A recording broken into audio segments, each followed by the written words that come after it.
Bueno, hola a todos y a todas, bienvenidas y bienvenidos a En el Fuego Cruzado, el podcast donde vamos a desmenuzar la política sin filtros y con mucha claridad. Yo soy Javiera y hoy queremos estrenar este espacio con un tema que está en boca de todos, el crecimiento de la ultraderecha en Chile y el mundo.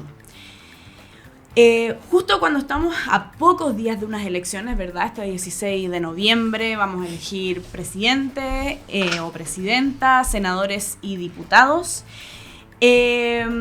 Vamos a ver cómo es este fenómeno, por qué pasa esto, a quién beneficia y qué podemos hacer al respecto.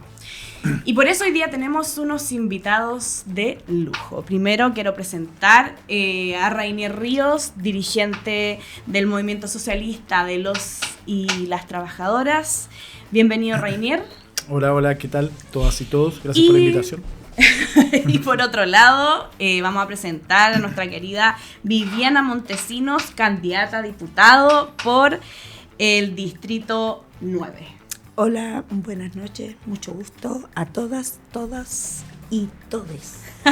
Buenísimo, un gusto tenerlo aquí, chiquillos, en nuestro primer episodio. Vamos a ver si podemos un poco romper el hielo con nuestra primera dinámica.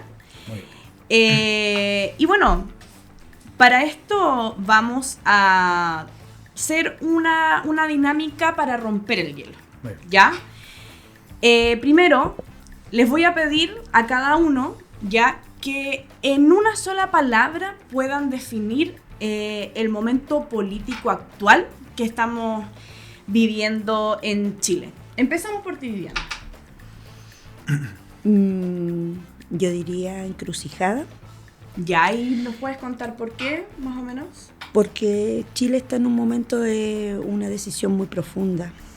O damos un paso hacia adelante por una vida más digna, con justicia social, ambiental, o volvemos atrás al modelo que ya sabemos a quién beneficia. Buenísimo, Rainier, ¿tú qué nos podrías decir al respecto? Utilizando más bien dos, digamos, pero más para mostrar la dinámica de la que quiero decir, yo diría que estamos en un momento de creciente polarización. Y que de algún modo las elecciones presidenciales de este año van a mostrar que distintos proyectos de país que va creciendo en realidad a propósito del malestar social, yo creo. Buenísimo. Bueno, esas dos palabras son nuestra punta de lanza para empezar esta conversación tan importante sobre la ultraderecha. Y aquí quiero empezar. Vayamos al fondo. La ultraderecha surge de una crisis económica mundial, ya que ha golpeado a la clase trabajadora. Rainier, desde tu mirada, ¿esto es solo una crisis o hay algo más? ¿Por qué este descontento no se canaliza hacia la izquierda? Yo creo que primero es cierto, la ultraderecha como fenómeno siempre ha surgido como los gobiernos de izquierda, digamos, no reformistas, no socialdemócratas, sino que izquierda, surgen a propósito de las consecuencias sociales y económicas que vive el pueblo trabajador en una sociedad capitalista como la nuestra, profundamente dividida en clases y profundamente desigual. Como dice Javi, en el último tiempo lo que estamos presenciando es la agudización de la crisis económica mundial, yo diría, esa es una buena forma de decirlo, pero sobre todo el ataque del imperialismo, el ataque de los empresarios nacionales, los gobiernos, contra las clases trabajadoras. Por ejemplo, recortes fiscales de derechos, o sea, recorte de derechos sociales, producto de ajustes fiscales, baja de sueldo, términos de derechos laborales, etc. Eso ha provocado, me parece a mí, tratando de sintetizar, una ola de descontento que, ojo, que tuvo un momento de manifestación hacia gobierno, entre comillas, de izquierda, digamos. Aquí en América Latina, Chávez, Evo, etcétera, y producto de que esos gobiernos no lograron responder a las demandas más sentidas ni terminar con los modelos económicos y sociales, vemos que hay un giro en este momento, lo discutiremos en toda la conversación, a lo que podamos decir votaciones de ultraderecha, pero me parece que es un giro electoral, no todavía social. Eso pretendo después poder desarrollarlo. No, bueno, es súper importante cómo describe este giro porque no es que la gente de repente se volviera reaccionaria en el fondo, ¿verdad? No es que nos despertamos un día y dijimos todos somos de derecha, sino que tiene que ver con promesas incumplidas por parte de estas fuerzas reformistas. Y la ultraderecha en el fondo se presenta como una opción que rompe como todo esto, aunque en realidad sea mentira. Vivi, tú estás ahí en la primera línea, la contienda electoral, ¿verdad? En Chile, después del estallido social y después de un gobierno como el de Boric, que ya después de 4 años que se han cumplido, que llegó una promesa de cambio. Con eso asumió Boric. ¿Cómo ves que este fenómeno se expresa en las campañas, en tu campaña particularmente, y en el ánimo de la gente que has podido ver en las calles? Mira, es bien increíble lo que está sucediendo en las calles, en las ferias, en las conversaciones habituales de nosotros, la gente común y corriente que vive en nuestras poblaciones. Hay una mezcla de frustración y miedo. La ultraderecha lamentablemente ha sabido apropiarse del discurso del orden, ¿cierto? Pero haciendo la manipulación respecto manipulando el orden social. Muchas personas sienten que en definitiva los cambios prometidos nunca llegaron, o que se diluyen o se han diluido entre los mismos de siempre. Pero el problema no es la gente que se esté convirtiendo en conservadora, creo yo. No es que hoy día seamos conservadores, nuestra clase social, sino que ellos usan estos incumplimientos para abrir estos espacios de descontento. Y ellos sienten que son los que pueden ofrecer respuestas simples a problemas súper complejos de nuestra sociedad. Por ejemplo, seguridad sin derechos, orden sin justicia. Nuestra tarea, lamentablemente, es difícil, pero hay que demostrar que el verdadero cambio no se logra con recortar derechos, sino con profundizándolos con respecto a la salud, a la educación, a la vivienda, al medio ambiente, que son justamente cosas que nos interesan a todos. Y la gente quiere en esas áreas soluciones reales. O sea, no estos eslogan, yo voy a dar justicia, pero lo hago a mi manera. Claro. Entonces, va por ahí, creo que va por ahí, eso es lo que yo he logrado visibilizar. Los vecinos de repente dicen, estamos aburridos, ¿verdad que estamos aburridos de los mismos de siempre? Ya por último cambiemos a la gente, claro. Por último ya cambiemos las caras. Estas sillitas musicales que hemos hecho de la política, cambiémoslas, ya está bueno. Y el hecho de que yo soy una vecina, que yo siempre cuando me dicen cosas, yo les digo, yo no les puedo hacer un diagnóstico, porque el diagnóstico lo tienen ustedes ya hecho. Claro. Y yo vivo la misma realidad que ustedes. ¿Qué diagnóstico les puedo decir si yo también espero en la fila, también estoy en una espera de una lista en el hospital, soy cuidadora, soy mamá de un hijo neurodivergente, yo saqué el loto porque me tocan justo en muchas áreas, entonces esas realidades se viven a diario y la gente dice, bueno, sacan una ley con respecto, por ejemplo, a las neurodivergencias, pero ahí queda la ley porque ¿qué se hizo? ¿O no hay presupuesto? Mira, más que presupuesto, no es sacar una ley por sacar una ley, sino que actuar desde esa desde esa ley, Claro. hacer los cambios reales. ¿De qué me sirve escribir un papel súper bien hecho si a la gente no le llega el cambio Claro. o el apoyo que necesita respecto a la ley que ellos están luchando tanto? Entonces, No, claro, bueno, por eso también hemos visto de que en realidad la cantidad de indecisos es muy grande. O sea, hemos visto que la cantidad de personas que aparecen en las encuestas es un grupo muy reducido de la población. Y yo estoy súper de acuerdo. O sea, no es que la ultraderecha crece a pesar de los gobiernos reformistas, sino que por causa de sus límites, ¿cachai? Es como un llamado de atención brutal a, puta, por favor, no repetir las fórmulas, como lo que decías tú, que nos han llevado a esto mismo. Y es por eso les quiero proponer una dinámica. Esta dinámica vamos a jugar al mitómetro, ¿ya? Les voy a leer una frase típica, pero típica del discurso de la ultraderecha, y ustedes la pueden ir ahí desglosando. La primera frase es: la ultraderecha representa al pueblo silencioso y trabajador contra una élite corrupta. Rainier, ¿mito o realidad? No, es obviamente un mito, digamos, que es parte del discurso. Si uno escucha a Trump habla así, digamos. Los políticos corruptos, Trump siendo un multimillonario no habla contra los multimillonarios y contra los políticos en general. Más bien a lo que apunta es hacia la democracia, digamos. Son quienes están diciendo que la democracia falló porque ellos son políticos, digamos.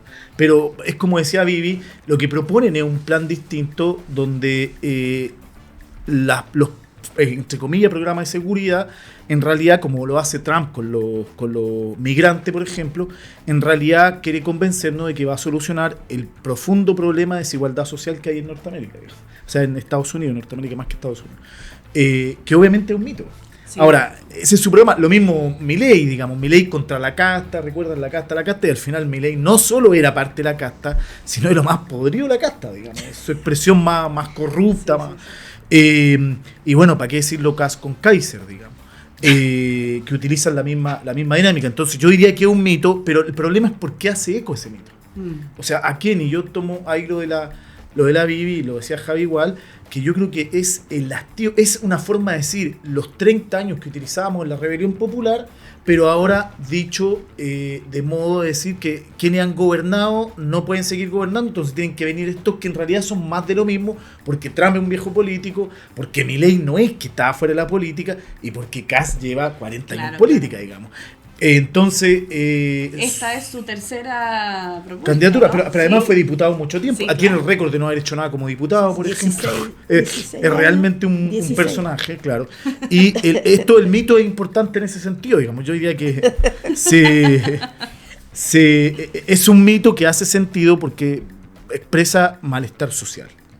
Ahora, malestar social que no es contra quienes gobiernan realmente la sociedad, porque la sociedad no los gobiernan los Boric, la sociedad la gobiernan los Luxic, los Angelini, las grandes fortunas, y estos son los perros falderos, la servidumbre más leal de la grande fortuna, pero en el caso de Kass es parte de la grande fortuna. Sí, de todas formas. Eso es como Trump es parte de los millonarios. Sí, claro. Así Vivi, no sé si tú querías agregar algo. Sí. Solo que es un mito absoluto. O sea, no puedo decir algo distinto.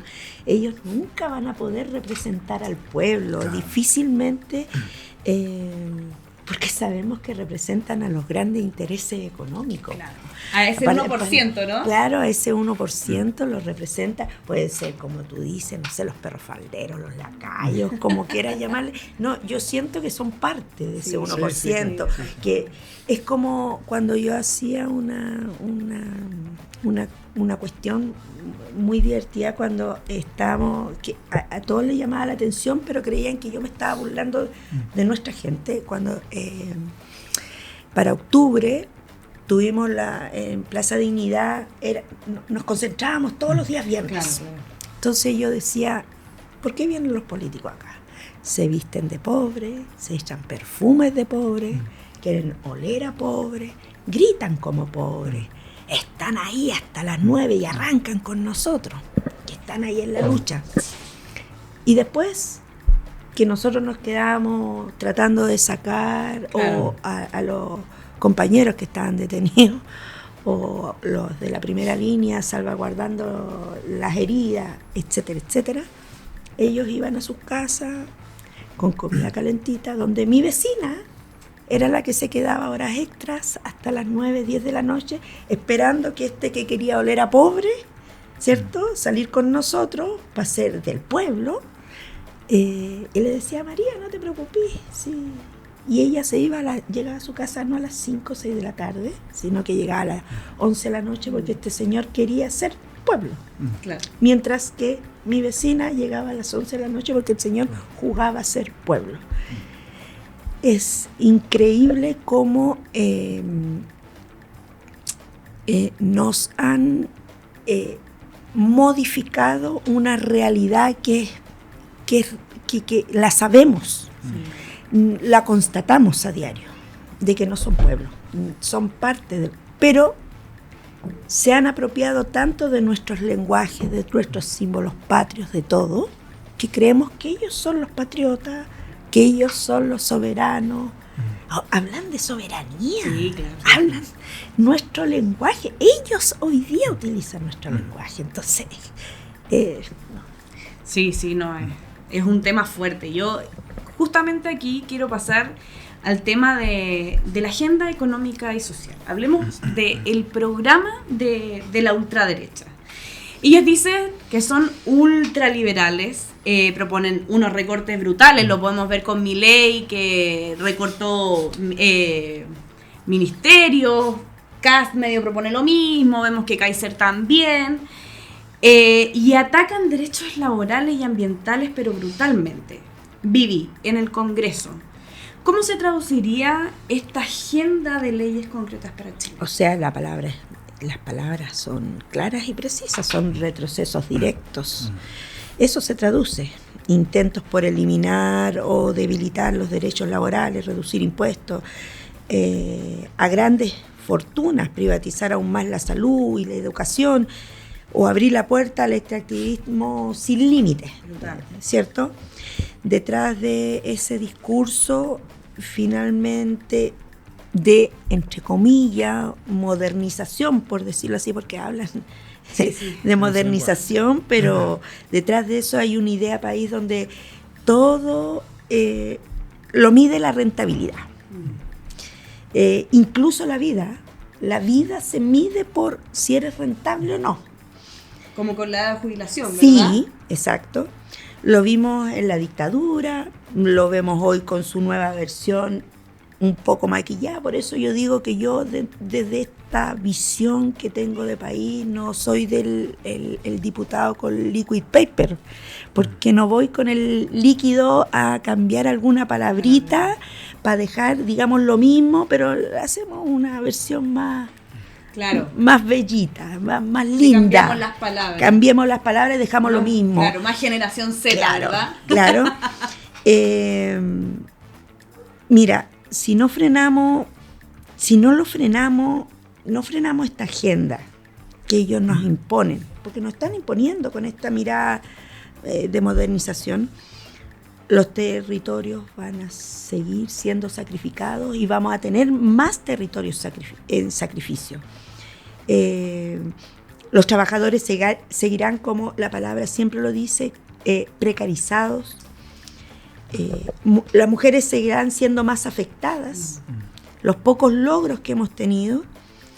Y por eso yo creo que hay que insistir en que no se trata solo de ganar una elección, sino de frenar una ofensiva que amenaza con borrar pocos derechos conquistados con décadas, estamos hablando décadas de lucha, de muchas mujeres, hombres, disidencias, jóvenes que perdieron la vida, que hoy día no están, y que no podemos bajar los brazos, porque ellos hoy día no están, y ese es el legado de lucha. No podemos permitir que ellos sigan avanzando. Tenemos que contrarrestar esto, y desde eso se hace educando en el territorio, trabajando en el territorio. De todas formas, o sea, la contrarrevolución económica que ellos nos dicen no es solo una idea, es un proyecto concreto para hacer que en el fondo nosotros, los de siempre, los de abajo, paguemos la crisis.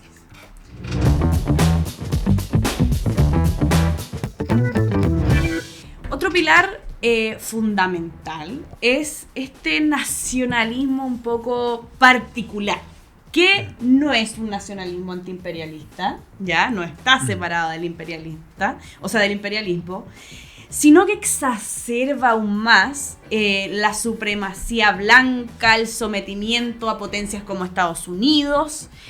¿Cómo se ve eso en Chile con nuestro conflicto mapuche y la migración? Rainier. Sí, yo estoy de acuerdo con Javi cuando el nacionalismo, entre comillas, de la derecha chilena en general, yo diría de la derecha, el gobierno, etcétera, es un nacionalismo que no es más que el sometimiento, por ejemplo, al imperialismo yanqui. O sea, no es que los asuntos del pueblo de los pueblos en Chile se resuelvan en Chile, sino que son las multinacionales, el imperialismo yanqui, quienes definen las líneas directrices de lo que pasa en Chile. Gran ejemplo del cobre. El pueblo de Chile no puede resolver el uso de la riqueza de ese bien natural común que es el cobre, porque nos han obligado a exportar, digamos, la forma de cobre más barata cuando ellos hacen cable, por ejemplo.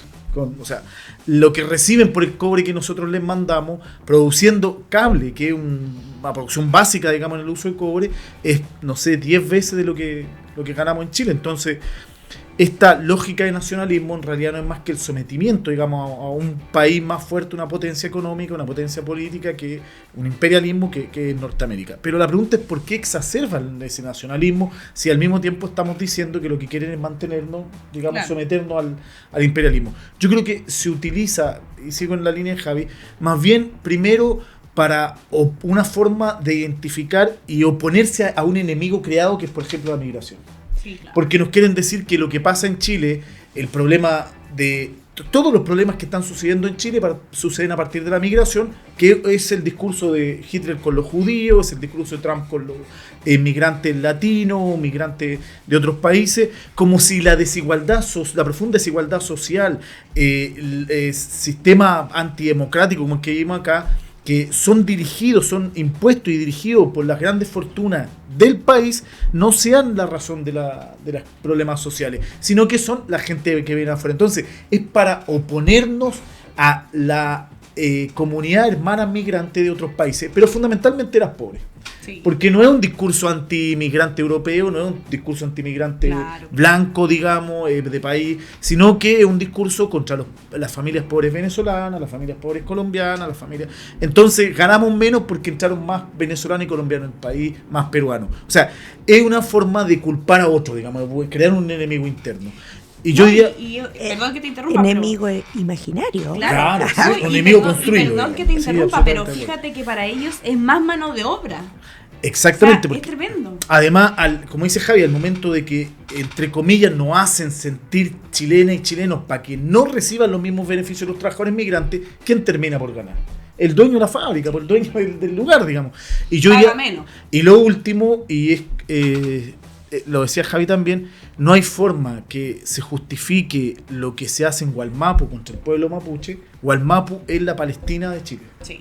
Y el Estado chileno, incluso el gobierno de Boric, son el Israel de Gualmapu. O sea, 4 años militarizados, en principio. Y claro, y no oponen al pueblo mapuche, o sea, el pueblo mapuche como opuesto al pueblo chileno y los otros pueblos indígenas, digamos. O sea, este realce de la identidad chilena, en vez de asumirla como la mezcla, el mestizaje con nuestro pueblo originario, nos ponen como oposición. Entonces, ¿quién es el chileno? El empresario agrícola en Gualmapu. Claro. ¿Y quién es el enemigo? El terrorista, el empresario maderero, agrícola, agroindustria. ¿Y quién es el enemigo? El otro, como lo hacen los yanquis con los musulmanes. ¿Quién es el posible terrorista o el terrorista? Él o la mapuche. O sea, por eso decimos, no es una discusión general sobre nacionalismo, no, lo utilizan de una forma de crear odio, es parte de un discurso de odio. Eso es el nacionalismo de la ultraderecha, y cierro con eso, porque pidámosle entonces a Kaiser, a Kass, que rompan los contratos de subordinación y dominio y los acuerdos, tratados comerciales con el imperialismo yanqui. No van a tocar uno solo, es más, van a profundizar el sometimiento del país ante la potencia extranjera. Pero lo que sí van a hacer es seguir reprimiendo mapuche y seguir culpando migrantes. Por eso que tenemos que rechazar ese discurso. Y no tomar posición como por Palestina. Claro. Y más encima que ellos mismos se tendrían que ir si ellos, sus abuelos, son migrantes, O ¿cachai? sea, Kaiser, Kass, Matei. O sea, sí, esos apellidos sí que chilenos no son, ¿verdad? Bueno, entonces queda claro como que este amor a Chile en realidad es un odio a los pobres, yo creo. Vivi, no sé, ¿tú qué opinás? Lo hablábamos en la pregunta Sí. pasada, ¿verdad? Sí, no, estoy totalmente de acuerdo. No, creo que no hay más que buscar ahí en aquello.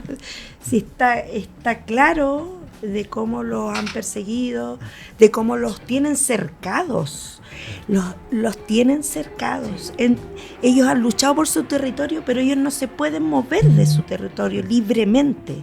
No pueden hacer, o sea, cada vez que ellos hacen algún ritual es casi una vigilancia que están haciendo terrorismo. Claro. Entonces, oye, o sea, con expresar lo que ha sucedido hace un par de días atrás, el día sábado, que se cumplió un año de la desaparición forzosa de Julia Chuñil y que salió el audio. y que porque se desclasificó prácticamente el audio y ahí supimos que este hombre estaba, y que aquí también tiene que ver mucho con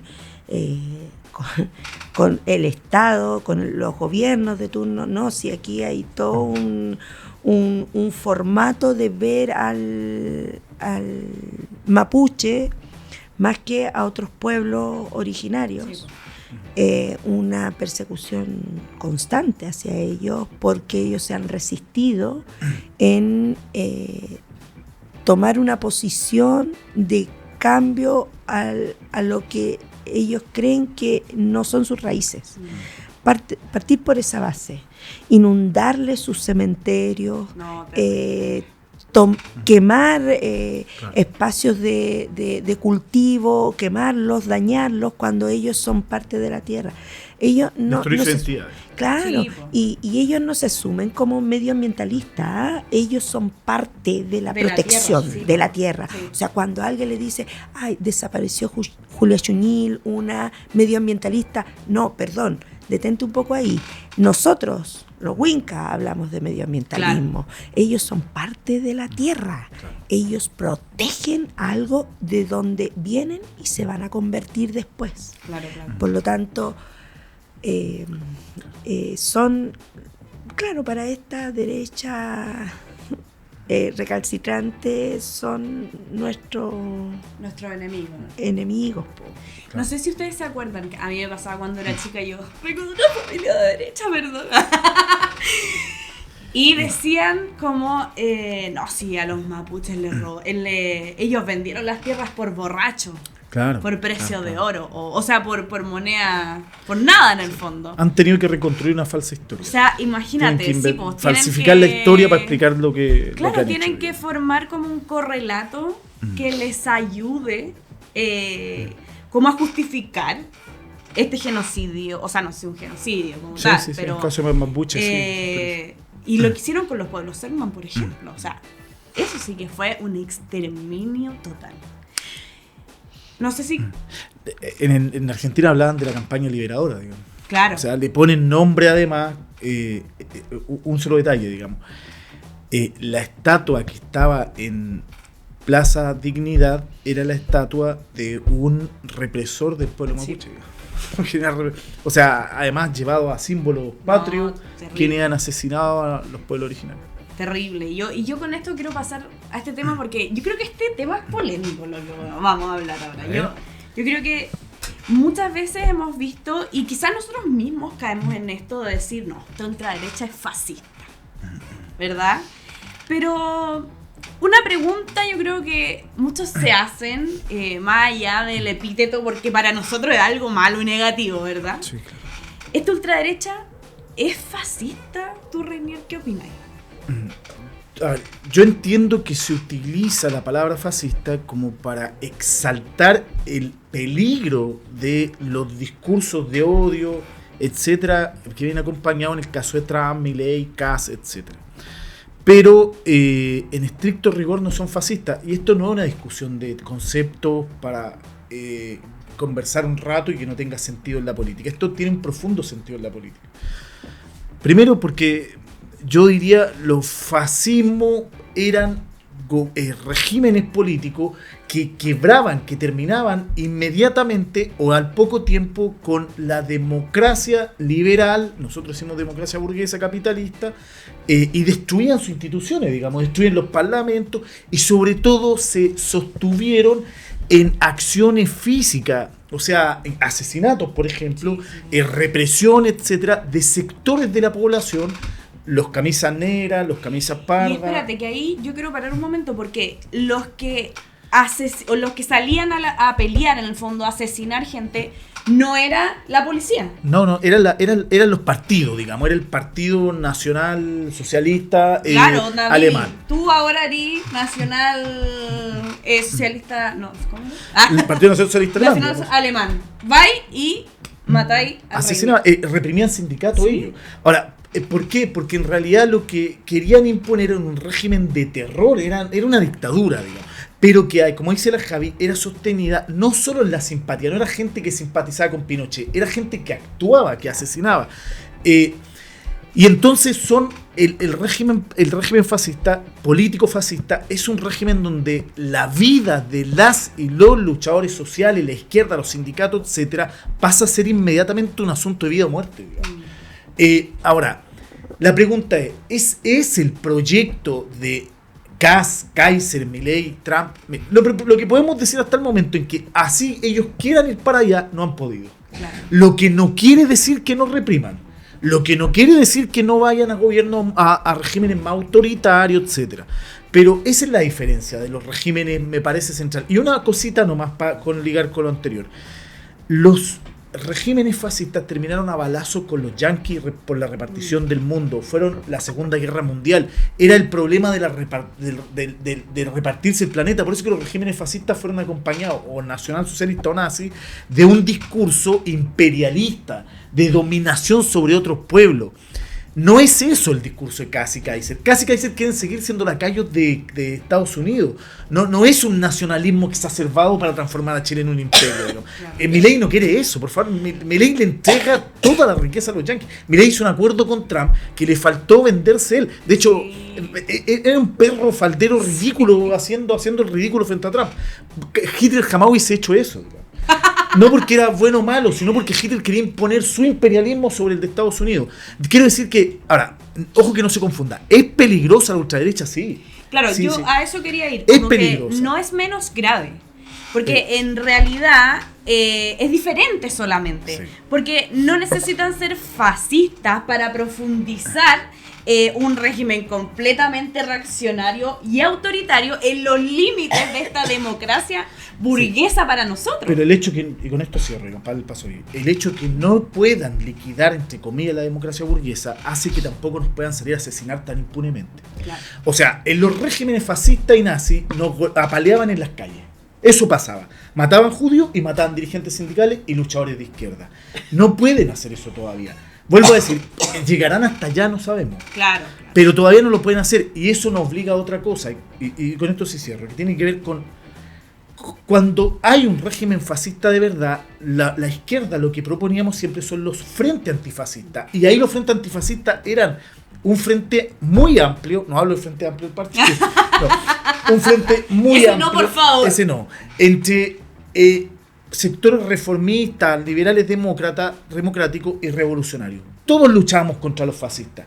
El problema es que la ultraderecha se alimenta y vive y convive con sectores reformistas. Claro. O sea, viven con el peronismo en Argentina, va a vivir acá con Boric y su compañía. Boric le aprobó toda la derecha. O sea, dicen sí. que si teníamos que agradecerle a alguien, había que agradecerle a Piñera. Sí, claro. Y eso es lo central para mí. Si queremos enfrentar a la ultraderecha, los trabajadores, los sectores poblacionales, etcétera, organizados. Y si es el fascismo, lo haremos más amplio. Pero no es el fascismo todavía. Esta es la ultraderecha y la enfrentaremos los sectores más consecuentes. Lo que no quiere decir que no haremos cosas comunes con la futura oposición. Pero no tienen que dirigir ellos esa oposición al gobierno. Porque si la dirigen ellos la oposición al gobierno de Kass, vamos a terminar aprobándole todo a Kass. Claro. Eso va a pasar, digamos. Eso. Vivi, yo quiero bueno, seguir con este tema del el fascismo en la ultraderecha, pero también te quiero proponer otra dinámica, Vivi. Otra. Esta es la caja de herramientas del enemigo. La caja ¿Ya? de- Esta dinámica es que vamos a imaginar que la ultraderecha tiene una cajita. Y de esta cajita va sacando herramientas. Yo te quiero preguntar que ¿cuál es la herramienta más efectiva hoy día, Vivi? Yo creo que por ahí podrá haber algo que ver las redes sociales. Justamente te iba a decir las redes sociales. Sin duda, es la cajita de herramientas más efectiva hoy. Manipula, funciona eficaz y eficientemente en segundos. Sí. Inmediata. Hay una inmediatez, hoy día el joven es de la inmediatez, si no tiene esto, vamos haciendo otra cosa. Entonces, esto funciona muy bien, desde la manipulación, desde el consumismo, de todo. Siempre las herramientas tecnológicas son importantes para ir creciendo como sociedad, para hacer aprendizajes, pero bien utilizadas. Lamentablemente esta ultraderecha, la derecha, la ha utilizado excelentemente en su propósito. También convengamos que ellos vienen haciendo un trabajo de concientización desde los años 60. Desde los años 60, no es menor. No, claro. Ellos, nosotros hemos dejado nuestros territorios. Nosotros tenemos también que hacernos cargo de lo que no hemos hecho. Creímos que nuestra gente va a seguir apoyando nuestro trabajo, nuestra lucha, porque somos consecuentes. Pero entre esta efectividad, esta rapidez, este consumismo, esta inmediatez que hoy se presenta en los 2025, se le hace más efectivo para ellos las redes sociales, funcionar con ellos y que nuestra clase, o mejor dicho, nuestra gente, nuestra ciudadanía, no tenga conciencia de clase. Olvidaron todo eso. Claro. Se olvidó inmediatamente. No somos capaces de dialogar y mirarnos a la cara. Sí, de todas formas. O sea, yo te encuentro toda la razón. Y sabes que, disculpa, quiero aportar algo, había una máxima que usa Goebbels. ¿Se acuerdan que la Piñera en uno de los debates, que era un personaje, se la adjudicó a Lenin, digamos? Pero en realidad era Joseph Goebbels, que era miente que algo queda.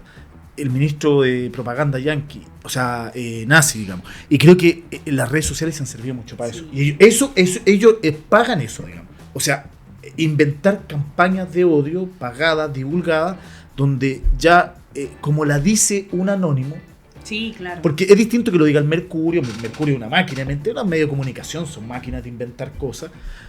Basta ver lo de Palestina, los medios de comunicación, digo, privados, digo, masivos, pero las redes sociales además cuentan con una cuestión que, primero, hay un elemento democrático que todos podemos participar en las redes sociales, pero también se esparcen rumores, mentiras, etcétera, y la ultraderecha ha hecho uso excepcional de eso. Trump fue sancionado por eso.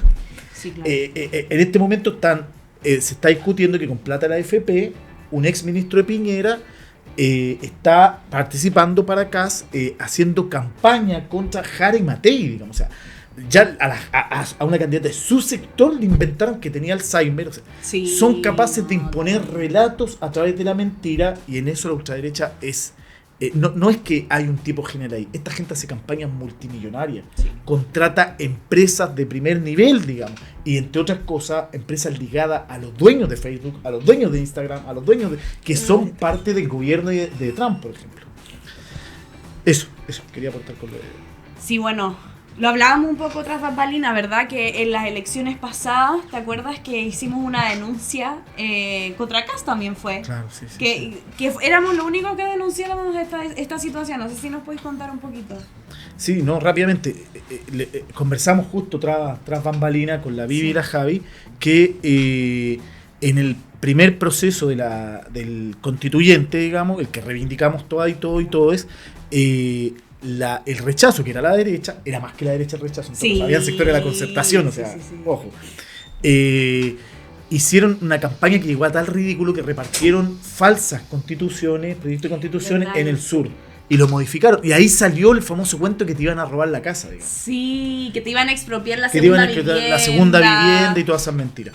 Y nosotros y nosotros con la MST y otras organizaciones y organizaciones sindicales fuimos a poner una denuncia al CERVEL para hacer el cuento corto. Y la persona en el CERVEL, a una semana de la votación, nos dice que éramos las primeras organizaciones que habíamos presentado una denuncia formal. No digo que porque las otras organizaciones no quisieran, porque todos sabíamos que estaba mintiendo. Claro. Lo curioso es que lo hicieron con total impunidad. Sí. Y de hecho aún no hay ningún castigo, ninguna sanción a quienes hicieron ganar el rechazo a punta de mentira. Y eso nos dice que el rechazo era apoyado por más gente que la derecha. O sea, había mucha gente que decía que aprobaba, que estaba por el apruebo, que en realidad tras bambalinas estaba por el rechazo, y esa gente, hay mucha de esa gente que está instalada en el actual gobierno. Por ejemplo. No, de todas formas, yo quiero un poco cerrar esta dinámica de las herramientas de la caja. ¿Te puedo agregar algo? Sí, claro, antes de que lo cierres tu caja? Sí, obvio. No le echemos más cosas a esta caja, por favor. Sí, mira, estábamos hablando que sí, efectivamente las redes sociales para mí sin duda son lo que ha hecho que la derecha tenga un megáfono. Sí, claro. Un megáfono súper bueno. Ha convertido el miedo y el enojo en contenido viral. Sí. Sí. Lo hace con frases simples, son súper imaginativos en eso, con frases simples, imágenes provocadoras y desinformación, que era lo que decíamos recién, ¿cierto? Pero han aprendido a construir un relato y una realidad donde que hace sentir a la gente parte de un movimiento rebelde, como que ellos se sienten rebeldes, claro. Cuando esa realidad son los mismos intereses de siempre con una nueva cara. Sí. Y por eso la clave, creo yo, hoy día es disputar esos espacios con verdad, sí. Con propuestas reales y simples, con una lógica de un lenguaje simple, sí, no tan rebuscado. Claro. Y sobre todo con humanidad, volver a ser humanos. Puede ser que suene casi evangelizador, sí. Pero hay que ser humanos, somos seres humanos. De todas formas. Y no basta con desmentir. No. Hay que volver a conectar con la vida cotidiana de las personas. Esa es la realidad. Ellos están en las redes viviendo una realidad que no viven. Un cuento que le están contando otros y ellos la hacen parte de su vida, pero no es lo que viven. Cuando tú conectas con ellos, tú logras diferenciar y ellos recién ahí se dan cuenta que lo que están hablando, esa es su realidad, lo que cuentan, pero no lo que sale en las redes, no es su realidad. Claro, absolutamente. Yo no quiero dejar pasar algo que para mí iría como en esta caja de herramientas y a mí me parece que es lo más peligroso, porque creo que también lo hablamos tras bambalinas, onda, no, es que el Estado subvenciona a tal y cual, y es malo, pero puta, es el Estado el que, como decía la Vivi más atrás, administra los fondos de pensiones de reparto de las Fuerzas Armadas de Chile. Entonces, no sé, Rainier, ¿cómo nos podrías tú describir como esta herramienta más peligrosa que para mí tiene mucho que ver con esto? Hay una discusión que yo creo que es equivocada, que durante mucho tiempo la izquierda reformista lo ha puesto, sosteniendo que la ultraderecha es anti-Estado, digamos. Y la ultraderecha en parte hace, o la derecha, los neoliberales, por ejemplo, hacen gala de esto, digamos. Pero pongamos la pelota en el piso, digamos. ¿Por qué están contra el Estado? ¿Qué es lo que ellos se oponen? Se oponen en realidad al gasto social, al gasto público, porque lo que necesitan es privatizar los derechos sociales, ¿cómo se llama? Y que la plata que va a derechos sociales no vaya a derechos sociales y vaya a financiar y subsidiar empresas capitalistas, empresas de los patrones. Porque el Estado subsidia directamente, por ejemplo, el monocultivo en Chile. Pero no solo eso, ojo, no es solo eso. Porque el Estado además mantiene un montón de empresas subcontratadas en el Codelco. O sea, hay un sector importantísimo y la relación entre la AFP y la que es la caja pagadora, los préstamos abajo prácticamente sin costo para las grandes fortunas chilenas, digamos. O sea, el Estado, y por ejemplo, ¿cuánto paga el Estado a clínicas privadas que hacen el trabajo que deberían hacer los hospitales públicos? Por ley de urgencia. Por ley de urgencia, por ejemplo. O sea, ellos viven del Estado, ellos adoran el Estado. Lo que no quieren es que el Estado gaste la gente, las familias trabajadoras y los sectores pobres. Pero además, todos sus programas plantean aumentar los presupuestos para Fuerza Armada. Sí. Todos sus programas plantean aumentar los presupuestos para la policía, pero no policía que defienda a los más pobres, sino policía que defienda sus intereses. Por eso no son antiestado. Que blinde el régimen. Exactamente, no son antiestado. Lo que no quieren es que se gaste en familias pobres.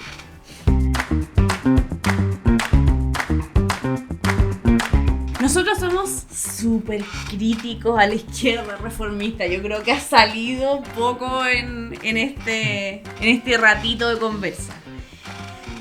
Decimos que se limita a los enfrentamientos electorales y no fortalece, ¿verdad?, la respuesta independiente de lo que quiere la gente, de las masas, ¿verdad? Y esto es polémico. Vivi, tú como candidata, ¿cómo respondís a esta crítica? ¿Tú crees que basta con votar? No, yo creo que no basta. Lo digo como candidata, como dirigente, como mamá, como dueña de casa, cuidadora, hija, esposa, como todo lo que soy. Creo que el voto es una herramienta, no el fin. Si solo votamos cada 4 años, dejamos que otros decidan por nosotros y eso no cambia en nada, ninguna cosa. Por lo tanto, el Parlamento puede ser una trinchera, pero la fuerza real está en la calle, en las juntas de vecinos, en los sindicatos, en las ollas comunes, en los territorios donde la gente se organiza. Eso es lo que hay que hacer, salir al territorio y empezar a organizarnos desde nuestras dinámicas, desde nuestras necesidades, desde donde estamos, nos juntemos en vez de tomar tecito a conversar de lo que nos sucede a cada uno. Yo creo que un diputado debe ser un puente entre una lucha y las leyes. Y no se trata de hablar en nombre del pueblo, ¿eh? No se trata de hablar que yo voy a hablar en nombre de ellos, sino con él y desde él. Claro. Y por eso es importante que se ha hablado harto, y quiero ahí agregar un minutito a esto, obvio. Es con respecto a las semanas distritales, sí. Que de eso se trata. Cuando hablamos de que se hicieron estos conversatorios, no se llamaban conversatorios, sino que para la constituyente, los cabildos, que eso desde las organizaciones, el diputado que salga al Parlamento debiera ser tipo cabildo para qué es lo que necesitamos, cómo lo vamos a cambiar, hagamos propuestas, tomemos estos abogados especialistas y veamos cómo podemos traducir su necesidad, su propuesta en una potente reforma estructural de la ley que tenemos hoy día y que no nos beneficia en nada. Creo que desde ahí tenemos que hacer los cambios. Es esta trinchera, pero en la calle está. No hablo tan solo de la calle cuando salimos a protestar, no, hablo del territorio, de tomar en cuenta a las niñeces, cómo se organizan, que volvamos a trabajar desde la organización. Hemos visto que los sindicatos, muchos de nuestros trabajadores han perdido la confianza porque se nos han vendido los sindicatos. Sí. Se han perdido. La burocracia sindical la vemos. Entonces, por eso es el territorio, desde esa necesidad, desde cómo podemos empezar desde nuevamente. Porque eso fue lo que abandonamos. Lo abandonamos. Y eso es lo que tenemos que recuperar. Y ahí va a ser cuando nosotros podamos hacer fuerza nuevamente como ciudadanía, en que ya no queremos más estos parlamentarios que se rotan, se cambian de distrito, van para allá, para acá y no nos representan. El turismo electoral. Exacto, esa es la palabra. Es que, verdad que a mí me cuesta incorporar en mi lenguaje cuando la ultraderecha pone Sí, hay nombres para todo hoy día. Le ponen No, para mí son gente que viene a buscar a engrupirse a la gente, ¿no? Ahí se cambian y son de ojitos azules y que estudiaron en el Greenwich School y no pretenden que gente nuestra que está preparada, que también está educada, que puede llegar al Parlamento y que puede hacer cambios reales. Creo que va por ahí. Nada más, estos turistas, no me gusta la palabra turista porque ellos son los turistas. Nosotros con suerte vamos a Cartagena. No nos da para turistas. Rico, me encanta. Sí. Rainier, yo creo que tú estás un poco en la misma trinchera de la Vivi, pero la Vivi dio como un enfoque súper desde el Senado, desde las elecciones, que me parece la raja, y lo conectáis con la calle en el fondo. Pero Rainier, tú desde la organización social, desde lo sindical, que también es como súper tomado con pinza porque la burocracia sindical es grande. ¿Qué crees tú que tiene que hacer el movimiento de masas? ¿Cómo se derrota realmente esta ultraderecha? Como que... Sí, yo creo que rápidamente es cierto que, y por ahí es todo un tema a conversar, y creo que y a partir de este domingo de las elecciones va a pasar a ser un debate. Yo no tengo la impresión que la ultraderecha ha crecido a propósito solo de su fortaleza. Yo creo que está aprovechando un espacio que abrió el actual gobierno. Porque ¿con qué cara le va a pedir voto el actual gobierno del pueblo mapuche, por ejemplo, cuando lo ha militarizado durante 4 años? Sí. ¿Con qué cara le va a pedir a los sectores ambientalistas, ecologistas o las comunidades afectadas por problemas ecológicos cuando propone y trata de meter una motosierra ambiental, digamos, o sea, un proyecto que va a permitir mayor devastación medioambiental? Y que partió aprobando el TPP-11. Que aprobó el TPP-11, que ha dicho a los 4 vientos que quiso que su tarea fundamental era normalizar Chile después del estallido, como que si el estallido de la rebelión popular había sido un punto negro en la historia de Chile y lo que necesitaba es volver al Chile de la concertación, claro, es volver a los 30 años. Claro, por eso que y que trataba a Piñera como demócrata. Sí, por favor. Este gobierno trató a Piñera como un gran demócrata. Entonces, un criminal como Piñera, un represor como Piñera, como un gran demócrata. Entonces, hay mucha gente que se ha decepcionado de este gobierno. Y ese sector está siendo aprovechado, no sé si por la ultraderecha, pero por lo menos por quienes no van a apoyar a este gobierno. Claro. Hay una posibilidad de obviamente, voto nulo, voto abstención, y después, ¿por qué se ha dejado pasar la campaña de la supuesta ola de crímenes cuando ninguna estadística da cuenta de esa famosa ola de crimen? Fíjense que Chile es uno de los países que tiene mayor nivel de victimización, o sea, miedo a que te asalten respecto a los crímenes reales. Bueno, dicen que en realidad el índice que subió es la sensación de inseguridad, claro, pero no la misma... Y basta con ver los matinales. Basta con ver entonces, la pregunta es, ¿por qué se dejó pasar todo esto? ¿Cuál es el objetivo detrás de todo esto? Entonces, lo que vemos no es, yo creo, el fortalecimiento de la ultraderecha, sino más bien el debilitamiento del discurso del gobierno tipo concertación y gobierno tipo Boric, Partido Frente Amplio y Partido Comunista. Pero esto tiene una cuestión muy profunda, porque entonces, ¿cómo va a crecer la ultraderecha? ¿Qué es lo que quiere hacer, pero qué fuerza va a tener? Ojo que va a querer hacer cosas y hay que enfrentarlas, y esa es la pregunta. Yo comparto lo que dice Vivi, absolutamente, pero hay una clave, fíjense, a Trump no lo han ido deteniendo las diputadas y diputados. Ojo que hay diputadas y diputados que han servido de esa tarea, sí, pero lo que lo ha ido deteniendo son las movilizaciones migrantes. Detrás del triunfo del actual alcalde que ganó Nueva York, sí, fue la movilización masiva de sectores jóvenes, mujeres, disidencias sexuales, migrantes, que quieren derrotar a Trump. O sea, es la movilización, la organización desde abajo lo que permite limitar y derrotar de última a los gobiernos de ultraderecha. Por eso yo creo que, ahora, un poco lo que se ve al final, digamos, aquí no se trata solo de movilizar, eso va a ser muy importante, pero no podemos ir a una nueva rebelión popular donde solo sea movilizar. Eso está muy bien, pero tiene que nacer de la organización. Sí. O sea, organizar desde ya, fortalecer los sindicatos, como dice Javi, luchar contra los dirigentes y las dirigentes vendidos, etcétera. Sindicatos de lucha, democrático, honesto, organizaciones sociales más fuertes, más empoderadas, que dependan menos de plata, ¿cómo se llama?, de empresarios, sino que de su propia autogestión, independiente de los gobiernos de turno, independiente de las instituciones, que sean organizaciones que sobre todo se unan en proyectos comunes, porque si no construimos una organización político, social, incluso electoral, que nos representa a los de abajo, a las de abajo, a los que no estamos representados, etcétera, entonces van a seguir habiendo rebeliones y van a seguir ganando ellos. Sí. Ahora, y en eso sí, las tareas de la lista D la izquierda ecologista y popular a la que pertenecemos como MST, Vivi, nuestra diputada en el distrito, en el distrito 9, nuestro objetivo es que estas candidaturas, y Vivi lo hace muy bien y en ese sentido se lo agradecemos, expresen la necesidad de lucha, pero de gente que es de lucha. No queremos que nos venga a suplantar una actriz, no estoy minimizando a esa gente, digamos, pero no alguien de afuera. Lo que queremos decir es que todas las necesidades sociales acumuladas en los territorios, acumuladas en los sindicatos, acumuladas en las familias trabajadoras, puede ser expresada por las mismas familias trabajadoras, tanto desde el punto de vista de organizarse y luchar, como para tener a nuestras diputadas y diputados y nuestros candidatos, porque de aquí en adelante la tarea es construir una alternativa política.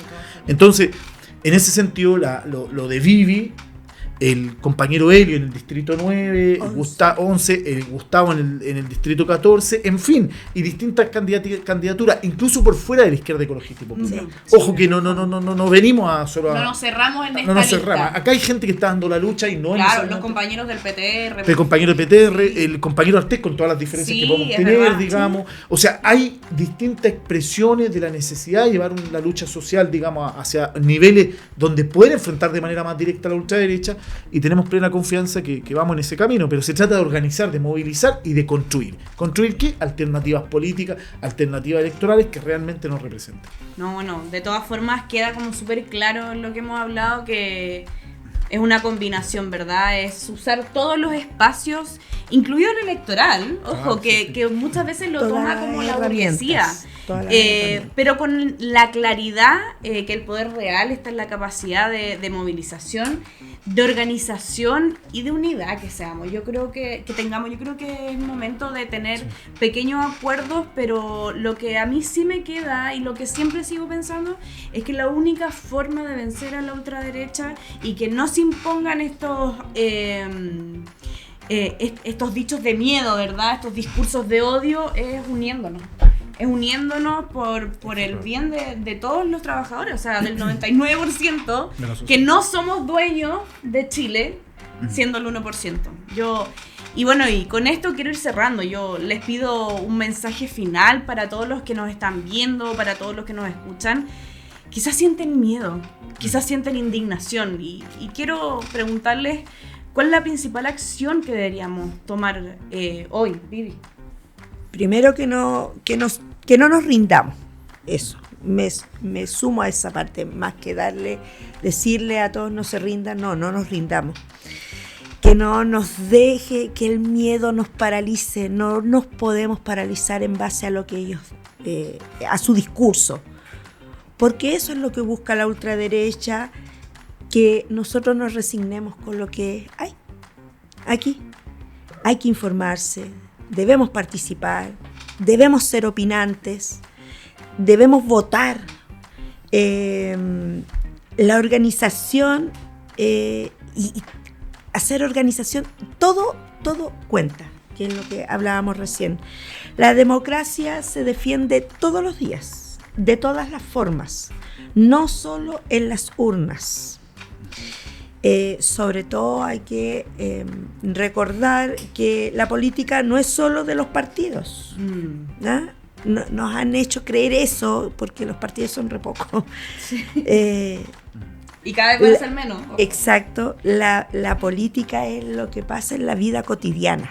Lo que cada acto, por más solidario que ustedes lo vean, o cada vez que defendemos algún derecho, o cuidamos la naturaleza o nuestro entorno, estamos haciendo política.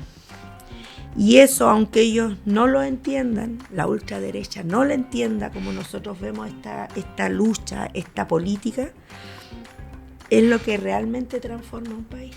Haciendo lo cotidiano, defendiendo lo nuestro, protegiendo lo nuestro, haciendo país de esa forma. Gracias, Reinier, ¿tú? Yo corto, no han acostumbrado a creer que las votaciones definen las cosas. Sí. Si usted vota por la ultraderecha este domingo, entonces tiene que esperarse 4 años más.